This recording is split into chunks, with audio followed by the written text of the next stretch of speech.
Good morning everyone. मैं Vikram sir आप लोगों का स्वागत करता हूं मेरे YouTube channel knowledge with Vikram sir में। अभी अभी पाकुड़ ज़िले में चौकीदार का एग्ज़ाम हुआ है और एग्ज़ाम होते ही मैं आपके लिए लेके आया हूं डिटेल एनालिसिस चौकीदार के क्वेश्चन का।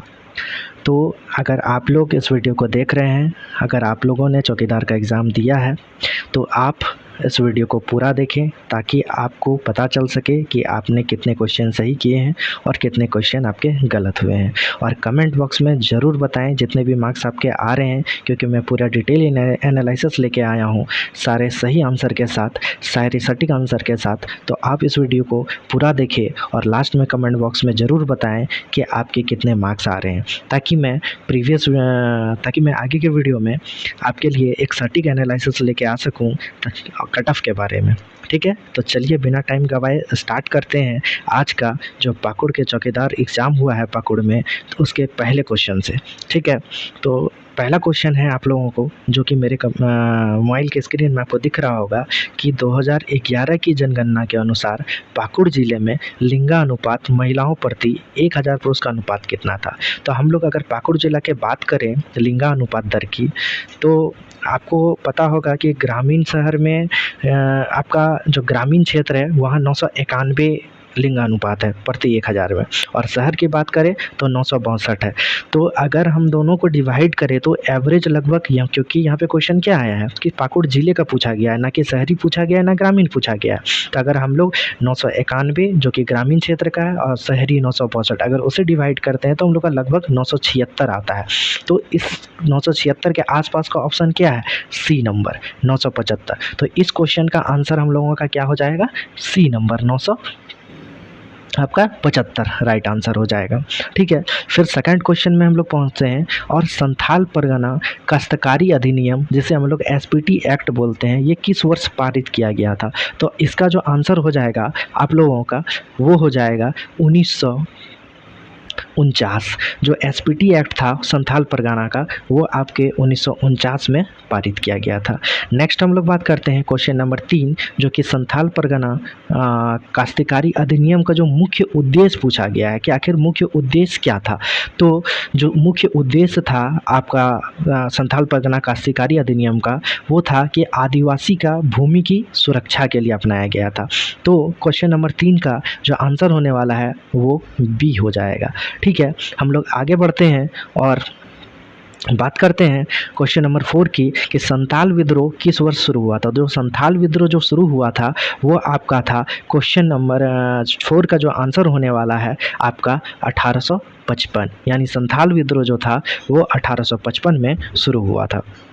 तो हम लोग आगे डिस्कस करते हैं और क्वेश्चन नंबर 5 देखते हैं कि संथाल विद्रोह के बाद ब्रिटिश सरकार ने किस प्रकार की नीतियाँ अपनाई थी।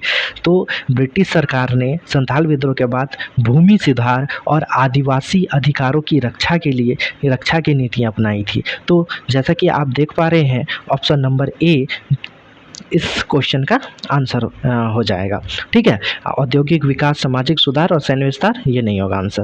तो हम लोग बात करते हैं क्वेश्चन नंबर 6 की पाकुड़ किस लोकसभा क्षेत्र से आता है। तो पाकुड़ जो है आपका वो राजमहल लोकसभा क्षेत्र से आता है। तो क्वेश्चन नंबर 6 का आंसर आपका होने वाला है सी नंबर। ठीक है, हम लोग इसी तरह और आगे डिस्कस करते हैं इस वीडियो में। Question number 7। क्वेश्चन नंबर 7 क्या है कि संथाली भाषा किस भाषा परिवार से संबंधित है। तो जो संथाली भाषा है वो आपका एस्ट्रो एशियाटिक परिवार से संबंधित होता है। ये किस भाषा से है, किस भाषा परिवार से संबंधित है? संथाली भाषा। तो ये क्या हो जाएगा आपका आंसर 7 का सी नंबर, यानी एस्ट्रो एशियाटिक। क्वेश्चन नंबर 8 का बात करते हैं, संथाली भाषा को किस वर्ष में संविधान की 8वीं अनुसूची में शामिल किया गया था। तो जो संथाली भाषा को आपको जो संविधान की 8वीं अनुसूची में वो शामिल किया गया था वो था आपका 2003 में। ठीक है, तो आपका आंसर क्या हो जाएगा 2003।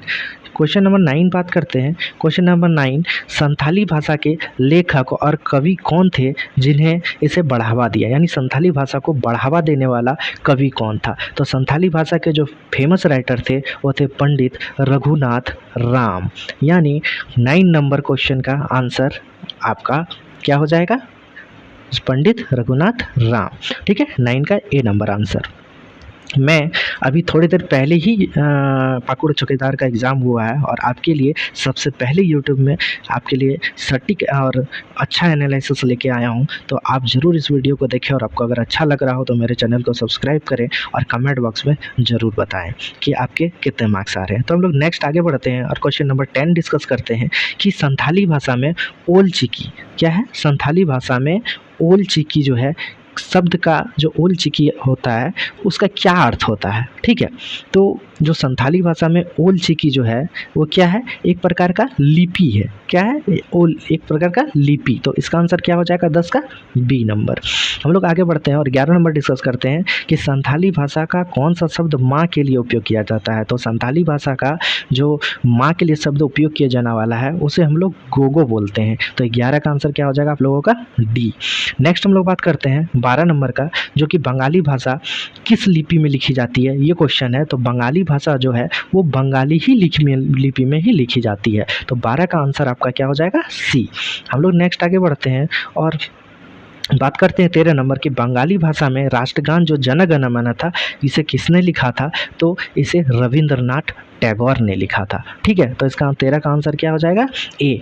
अगर मैं बात करूं क्वेश्चन का लेवल का कि क्वेश्चन का लेवल कैसा था, तो क्वेश्चन आप इजी ही बोलेंगे, इसे हार्ड तो नहीं बोल सकते हैं, बहुत ही इजी क्वेश्चन था और कट ऑफ तो हाई जाने ही वाली है।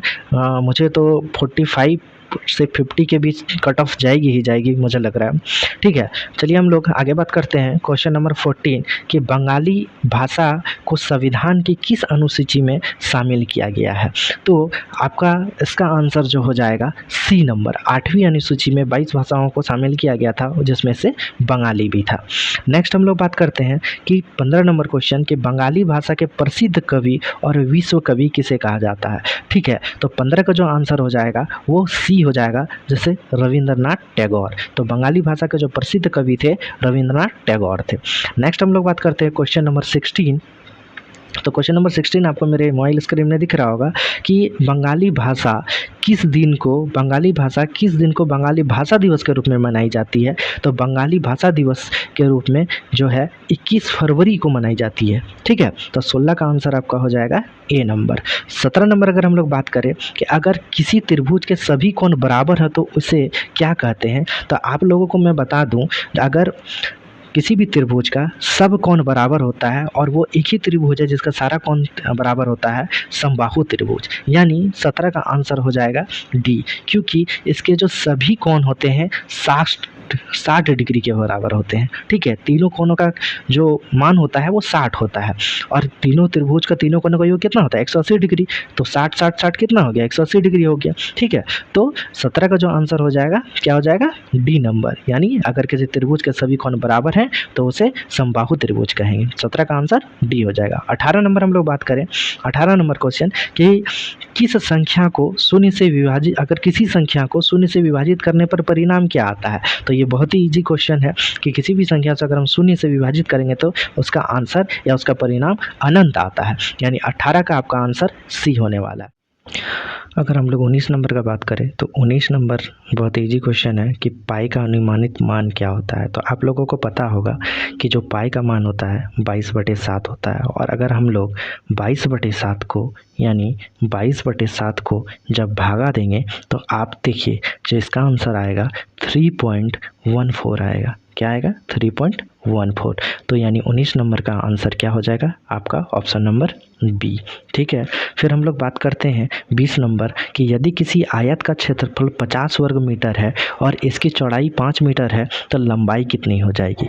तो आयत का क्षेत्रफल क्या होता है, आयत का क्षेत्रफल फॉर्मूला क्या होता है, लंबाई गुना चौड़ाई। तो L × B, लंबाई गुना चौड़ाई कितना है, कितना दिया है मेरा 50 मीटर दिया है। तो 50 और मेरे यहाँ पे चौड़ाई कितना दिया हुआ है, यानी ब्रेथ कितना दिया हुआ है 5 मीटर। तो 5 = इधर कितना है आपका 50 और यहाँ पे L × क्या हो गया 5। तो L × 5 से 50 कितने बार में कटेगा, 5 से 50 कितने बार में कटेगा 10 बार में कटेगा, क्योंकि 5 से 10 बार में 50 कट जाता है। तो आपका आंसर क्या हो जाएगा 10, यानी 20 का आंसर हो जाएगा आपका ऑप्शन नंबर बी 10 मीटर।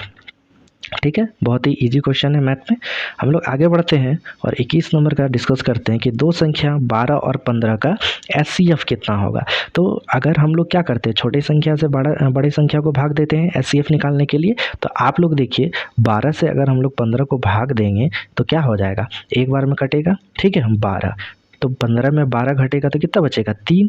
और 3 से फिर अगर हम लोग 12 को भाग देंगे तो कितने बार में कट जाएगा, 4 बार में कट जाएगा। तो 3 चौक 12 यहाँ पे कट गया। तो जो कट जाता है लास्ट, जो ये 3 जो है, ये हम लोगों का क्या हो जाता है, एचसीएफ हो जाता है। तो ये जो 12 और 15 का एचसीएफ होने वाला है वो क्या हो जा रहा है, ऑप्शन नंबर बी, यानी 3 आंसर हो जाएगा इसका।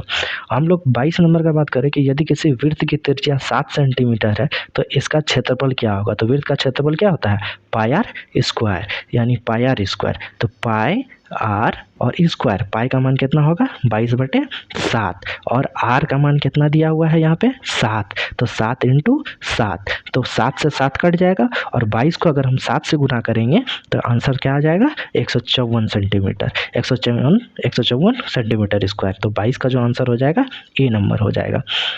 नेक्स्ट हम लोग 23 नंबर बात करें तो 23 नंबर अगर बात करते हैं तो समकोण त्रिभुज के समीकरण में कौन सा सिद्धांत लागू होता है। तो आप लोगों को भी पता होगा जो समीकरण त्रिभुज का जो सिद्धांत होता है वो पाइथागोरस के समकोण त्रिभुज के पाइथागोरस का सिद्धांत उसमें लागू होता है। तो 23 का जो आंसर हो जाएगा ए नंबर हो जाएगा। 24 का बात करें कि एक घन के कुल कितने फलक होते हैं। तो एक घन के 6 कुल फलक होते हैं, यानी 24 का आंसर क्या हो जाएगा आप लोगों का, बी नंबर। नेक्स्ट हम लोग बात करते हैं कि किसी त्रिभुज के तीनों कोनों का योगफल होता है। तो मैं अभी आपको थोड़ी देर पहले ही बताया था कि 3 त्रिभुज का जो कोनों का योगफल होता है वो 180 डिग्री के बराबर होता है, यानी 25 का क्या हो जाएगा आंसर, सी नंबर। हम लोग 26 नंबर बात करते हैं, 26 नंबर क्वेश्चन कि दो समीकरण 3x + 2y = 5, 5x + 3y = 7 को हल करने में कौन सी विधि का उपयोग किया जाता है। तो हम लोग इसे लीनियर इक्वेशन बोलते हैं। तो लीनियर इक्वेशन को क्या बोलते हैं, किस विधि से सॉल्व करते हैं, रेखीय समीकरण विधि से हम लोग सॉल्व करते हैं।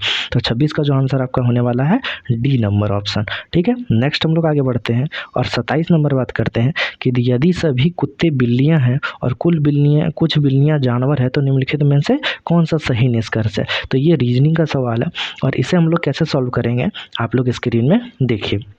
क्या बोला जा रहा है कि यदि सभी कुत्ते क्या हैं, बिल्लियां हैं, तो हम लोग सबसे पहले एक गोल घेरा बनाते हैं और उसके अंदर लिखते हैं कुत्ते, ठीक है।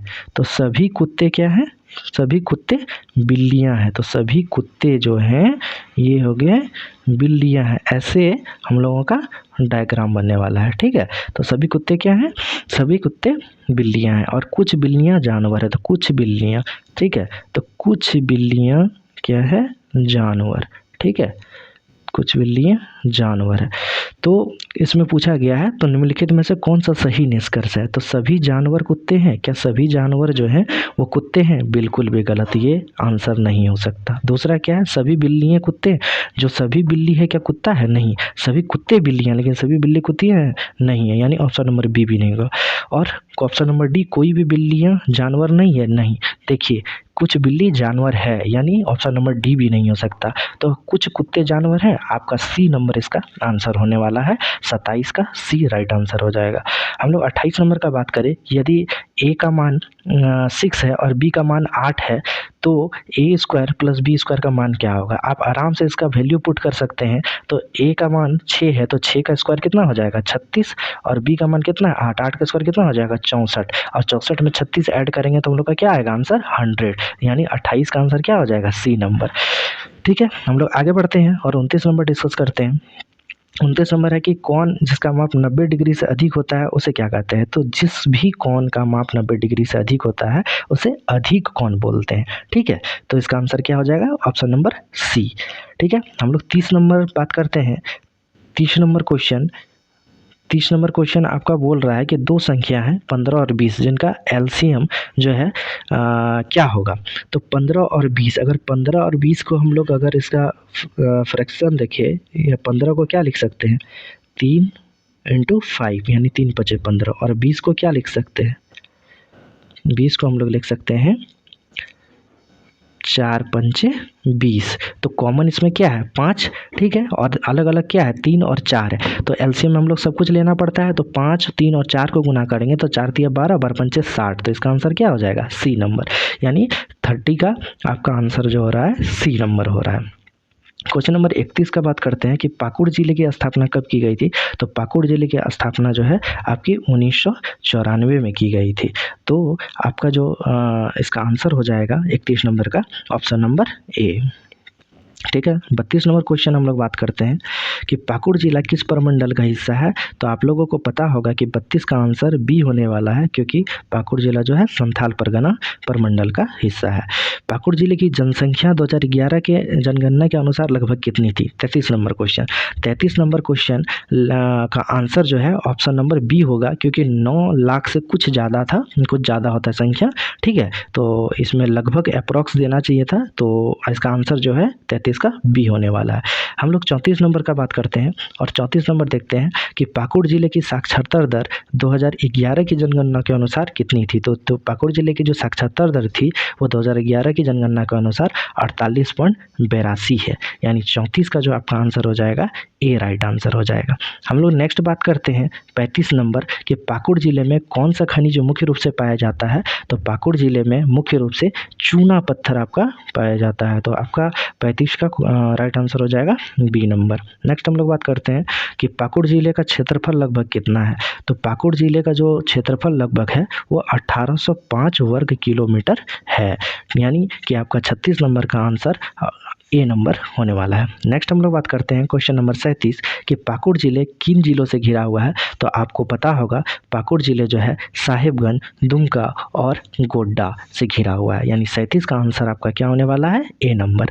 नेक्स्ट हम लोग बात करते हैं क्वेश्चन नंबर 38 कि पाकुड़ जिले में प्रमुख जनजातियाँ कौन सी है, तो पाकुड़ जिले की जो प्रमुख जनजातियाँ हैं वो है संथाल और पहाड़िया, यानी 38 का आंसर आपका ऑप्शन नंबर ए होने वाला है। पाकुड़ जिले नेक्स्ट हम लोग बात कर रहे हैं 39 नंबर क्वेश्चन कि पाकुड़ जिला किस भौगोलिक क्षेत्र में स्थित है, तो पाकुड़ जिला है वो पठारी इलाका में स्थित है, तो इसका आपका आंसर हो जाएगा 39 का ए नंबर, ठीक है। नेक्स्ट हम लोग बात करते हैं 40 नंबर पाकुड़ जिले में प्रमुख उद्योग कौन सा है, तो आपको पता है कि स्टील उद्योग है ही नहीं, कपड़ा उद्योग है ही नहीं, IT उद्योग भी नहीं है, तो क्या है आपका ग्रेनाइट उद्योग, क्योंकि पत्थर यहाँ पे ज़्यादा उपज होता है, पत्थर का ज़्यादा है, पत्थर ज़्यादा देखने को मिलता है पाकुड़ जिले में, इसलिए 40 का आंसर क्या हो जाएगा आपका सी नंबर। नेक्स्ट हम लोग बात करते हैं 41 नंबर क्वेश्चन कि पाकुड़ जिले के वन क्षेत्र में किस प्रकार की वनस्पति पाई जाती है, तो पाकुड़ जिले में जो आपकी वन पाई जाती है वो सदाबहार वन होती है, ठीक है, तो 41 का आपका जो आंसर होने वाला है ए हो जाएगा आपका, ठीक है। नेक्स्ट हम लोग बात करते हैं कि पाकुड़ जिले में कितने प्रखंड स्थित हैं, तो आप लोग ये बताइए कि पाकुड़ जिले में कितने प्रखंड स्थित है, तो 6, तो यानी 42 का आंसर ऑप्शन नंबर सी होने वाला है, ठीक है।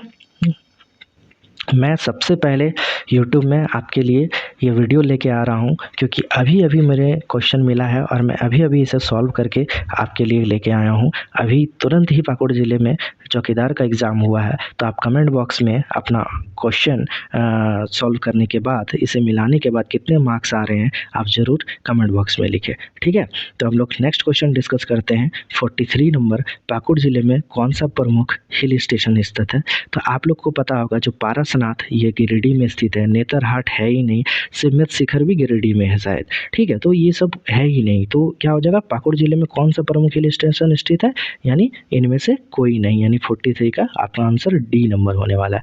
नेक्स्ट बात करते हैं 44 नंबर कि पाकुड़ जिले का ऐतिहासिक महत्व किस विद्रोह से जुड़ा है, तो वो संथाल विद्रोह से जुड़ा है, ठीक है, तो 44 का आंसर आपका क्या हो जाएगा ऑप्शन नंबर ए। पाकुड़ जिले में कितनी नगर पालिका है, तो आपको पता होगा पाकुड़ जिले में सिर्फ एक ही नगर पालिका स्थित है, यानी 45 का आंसर क्या हो जाएगा आपका ऑप्शन नंबर ए। बहुत ही इजी क्वेश्चन पूछा गया है, जो भी स्टूडेंट अगर पढ़ के गए होंगे तो वो 50 में 50 नंबर लेके आने वाले हैं और कंपटीशन बहुत ही टफ रहने वाला है। तो हम लोग आगे बढ़ते हैं और क्वेश्चन नंबर 46 देखते हैं कि पाकुड़ ज़िले में कुल कितनी ग्राम पंचायत है। तो आप लोगों को मैं बता दूं कि पाकुड़ ज़िले में टोटल आपकी 128 ग्राम पंचायत संख्या है। ठीक है, तो 46 का ऑप्शन नंबर बी हो जाएगा आंसर। संथाल का प्रमुख त्यौहार कौन सा होता है? तो आप लोगों को भी पता होगा, संथाल का जो सोहराय फेस्टिवल है वो प्रमुख त्यौहार मनाया जाता है, वो प्रमुख त्यौहार माना जाता है संथाल लोगों का। तो 47 का आंसर क्या हो जाएगा? बी। हम लोग आगे बढ़ते हैं और 48 नंबर क्वेश्चन आपके साथ डिस्कस करते हैं कि पाकुड़ ज़िले में किस प्रकार की जलवायु पाई जाती है। तो पाकुड़ ज़िले में आप लोगों को पता होगा कि आर्द्र जलवायु पाई जाती है। ठीक है, तो 48 नंबर का जो आंसर होने वाला है आपका डी नंबर होगा। ठीक है, हम लोग 49 नंबर डिस्कस करते हैं कि पाकुड़ ज़िले में कितने विधानसभा क्षेत्र आते हैं। तो पाकुड़ ज़िला में आप लोगों को पता है सिर्फ एक ही विधानसभा क्षेत्र आते हैं, यानी आप लोगों का पाकुड़ जिला का आंसर 49 का क्या आंसर हो जाएगा आपका? ठीक है, ए नंबर। नेक्स्ट हम लोग बात करते हैं 50 नंबर क्वेश्चन। 50 नंबर क्वेश्चन आप लोग देख पा रहे होंगे कि पाकुड़ ज़िले से होकर कौन सा राष्ट्रमार्ग यानी कौन सा NH रोड राजमार्ग गुजरता है। तो 50 का आंसर क्या NH 133 या NH 114 या NH 80 या NH 2? तो इसका मैं आंसर बता दूं, पाकुड़ ज़िले से होकर जो राष्ट्रमार्ग गुजरती है वो है NH 133। तो ये था सटीक और एक्यूरेट 50 क्वेश्चन का एनालिसिस। ठीक है, जो कि बिल्कुल ही सही है। अगर आपको किसी तरह का डाउट हो तो आप कमेंट बॉक्स में लिख सकते हैं। और अगर आप एग्ज़ाम चौकीदार का दिए हैं और आप पाकुड़ ज़िले से हैं और आपके जितने मार्क्स बन रहे हैं आप कमेंट बॉक्स में ज़रूर बताएं, ताकि मैं एक डिटेल कट ऑफ एनालिसिस लेके आ सकूं और बता सकूं कि इसका कट ऑफ कितना जाने वाला है। ठीक है, तो आई होप आपको वीडियो अच्छा लगा होगा। अगर आपको वीडियो अच्छा लग रहा है तो मेरे चैनल को सब्सक्राइब करें और ज़्यादा से ज़्यादा इस वीडियो को शेयर करें। तो चलिए मिलते हैं नेक्स्ट वीडियो में। Thank you.